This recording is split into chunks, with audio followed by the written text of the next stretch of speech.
Welcome to the last breakfast. Please enjoy the video. In this video, I will explain how to sell Bitcoin on Binance.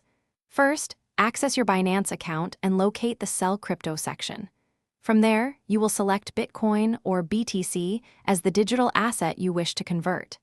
Next, choose your preferred fiat currency, such as US dollars or euros, for receiving your funds. This initial step sets the stage for a smooth transaction process. Now, let's choose your selling method. You can opt for sell to fiat to directly transfer funds to your bank account or card. Alternatively, P2P trading allows you to sell Bitcoin directly to other users, often with more flexible payment options. Carefully review the available payment methods and any associated fees to select the best option for your needs. To execute the sale, first enter the exact amount of Bitcoin you want to sell or the fiat amount you wish to receive.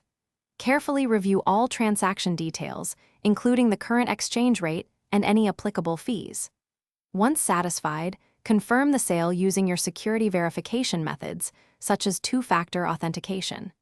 This ensures your transaction is secure and accurate.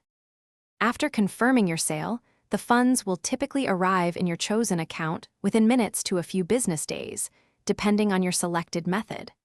Always double-check all recipient details before finalizing any transaction to prevent errors. Also, be mindful of daily withdrawal limits, which can vary from a few hundred to many thousands of dollars based on your verification level. Thanks for watching. If this was helpful, leave a like and consider subscribing. See you next time.